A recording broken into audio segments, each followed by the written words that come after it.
हरियाणा के पूर्व मुख्यमंत्री मनोहर लाल द्वारा अपनी जो पैतृक जमीन थी उस जमीन को बेच करके यानी कि उसका बैनामा करके उस जमीन से मिली हुई राशि यानी कि जो लगभग 1 करोड़ रुपए बताई गई है वो राशि प्रधानमंत्री राहत कोष के अंदर जमा करने की बात। जो उनके हिस्से की जमीन थी, जो उनको अपनी पैतृक संपत्ति के अंदर उनका हिस्सा मिला था और उससे मिलने वाली राशि दान में दे दी, तो इस पर आखिर कोहराम क्यों? जो उनका गांव के अंदर जो पेरेंटल घर था, पैतृक घर का हिस्सा था, उस घर के अपने हिस्से को लाइब्रेरी के लिए दान किया था और कहा था कि बच्चे यहाँ से पढ़ेंगे, सीखेंगे और पढ़ सीख करके वो जो देश का भविष्य होगा उसके अंदर अपनी ऊर्जा लगाएंगे। दोस्तों नमस्कार, मैं संजय मग्गू और मौजूद हैं देश रोजाना के डिजिटल मीडिया मंच पर। आपके साथ जुड़ रहा हूं हरियाणा के ऐसे मुद्दे को लेकर जो इस समय बहुत चर्चा में है। वो मुद्दा जिसने कि हरियाणा की मीडिया के अंदर खासकर खासी सुर्खियां बटोरी हैं, सोशल मीडिया प्लेटफॉर्म्स पर जिसकी बड़ी भारी चर्चा है, और मुद्दा है हरियाणा के पूर्व मुख्यमंत्री मनोहर लाल द्वारा अपनी जो पैतृक जमीन थी उस जमीन को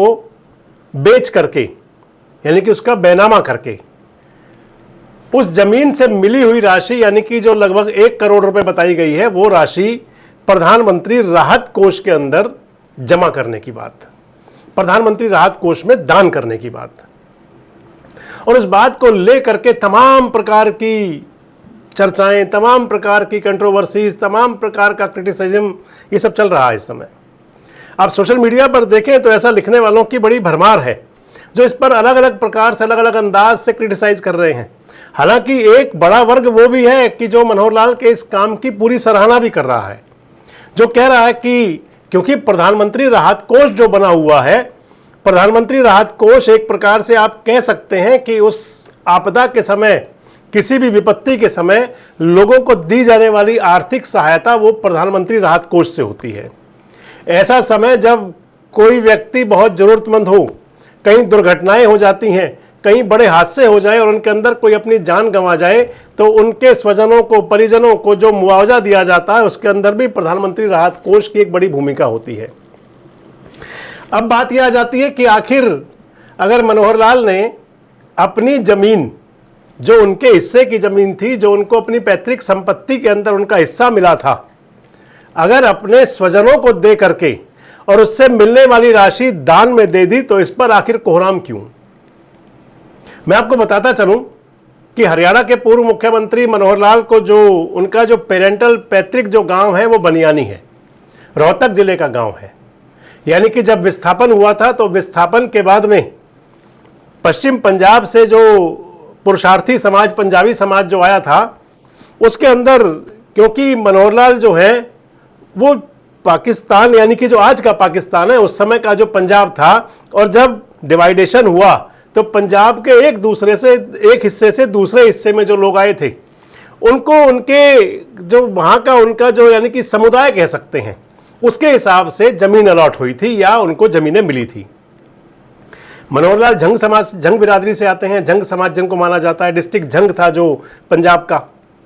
और झंग जिले के जो लोग थे वो ज़्यादातर रोहतक के आसपास के ही वो शिफ्ट हुए।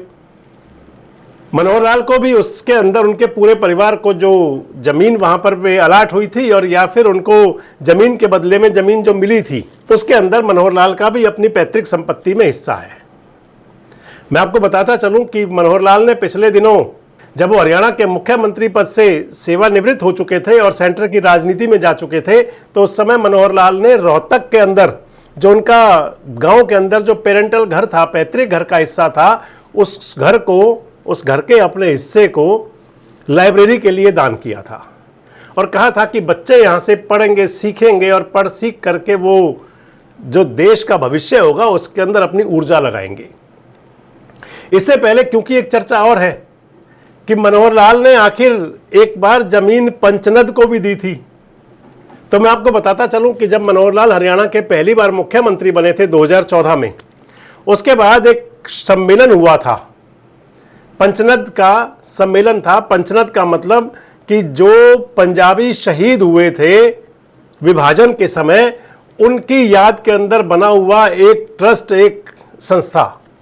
और उस संस्था के लिए जब मनोहर लाल से कहा गया था कि आप इसके लिए कुछ डोनेशन दें, तो मनोहर लाल ने उसके अंदर अपनी जो पैतृक संपत्ति थी, जो उनका हिस्सा था, उसमें से एक हिस्सा, पूरी जमीन नहीं, जिसको कई बार भ्रांतियां दी जा रही हैं, क्योंकि उस कार्यक्रम का मैं गवाह था। उस कार्यक्रम में मनोहर लाल ने घोषणा की थी कि जो उनकी संपत्ति है उसमें से 1 एकड़ के आसपास कुछ जमीन उन्होंने डोनेशन की थी पंचनद स्मारक समिति को, और कहा था कि दान वो होता है जो अपनी गाढ़े खून पसीने की कमाई से दिया जाए, जो अपनी संपत्ति से दिया जाए। इसलिए मनोहर लाल ने उस समय एक नई परिभाषा दी थी कि सरकार से अनुदान के बजाय वो अपने निजी से देंगे। और अभी हाल ही में जब उन्होंने आज से 5-6 दिन पहले जो अपनी पेरेंटल जो संपत्ति थी उसका, जब, क्योंकि रोहतक की वो तस्वीरें बड़ी वायरल हुई जब मनोहर लाल रजिस्ट्री करने गए थे, उसको तमाम प्रकार से उसको उल्लेखित किया गया। हालांकि सारी बातें हो सकती हैं, लेकिन सबसे महत्वपूर्ण बात आ जाती है कि क्या परिवार के अंदर बेनामा नहीं हुआ करता? क्या परिवार के अंदर लोग बेनामा नहीं किया करते? और अगर किसी व्यक्ति को मान लीजिए कि कहीं डॉक्यूमेंट्री दिखाना हो कि उन्होंने क्या अपने परिवार को दान दी, तो फिर दान से तो पैसा मिलेगा नहीं। इसलिए अगर बेनामा हुआ, और जिस बेनामे के बदले में, और ये परिवारों के अंदर बड़ी नॉर्मल सी बात है, आप रजिस्ट्रेशन शुल्क बचाने के लिए भले ही आप गिफ्ट दिखा दें, लेकिन परिवारों के अंदर जब बंटवारे होते हैं, जब संपत्ति का बंटवारा होता है, तो एक भाई की संपत्ति दूसरा भाई लेता है, बदले में उसको मार्केट रेट मिला करता है, मार्केट रेट दिया करता है। ये जो क्रिटिसाइज जो लोग कर रहे हो, वो खुद भी इस बात को भली भांति समझ सकते हैं, चाहे वो किसी जाति, किसी धर्म, किसी समाज, किसी परिवार की बात कहीं भी क्यों ना हो। लेकिन क्योंकि मनोहर लाल ने वो किया,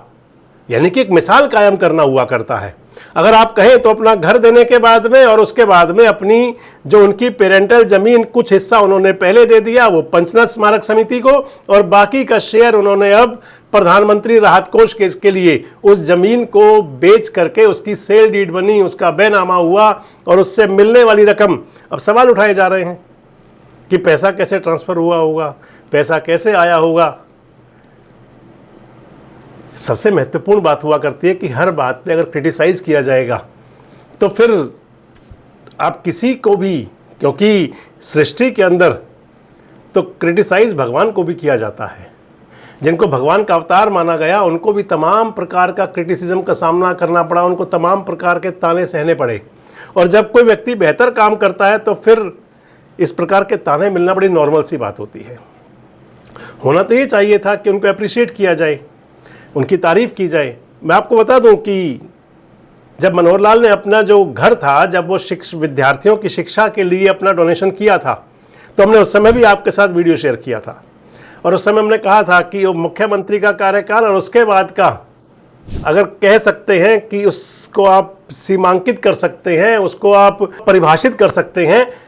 तो एक जो कबीर का दोहा था जिसके अंदर आता था कि जस की तस धर दीनी चदरिया, और कुछ उसी अंदाज में अब मनोहर लाल ने जब अपनी पेरेंटल संपत्ति का दान किया प्रधानमंत्री राहत कोष में,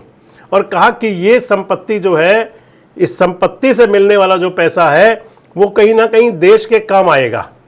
होना तो चाहिए था कि त्याग की भावना को अप्रिशिएट किया जाता, लेकिन यहाँ पर भी राजनीति अपना बड़ा रूप लेकर के सामने आ गई। वैसे आपको क्या लगता है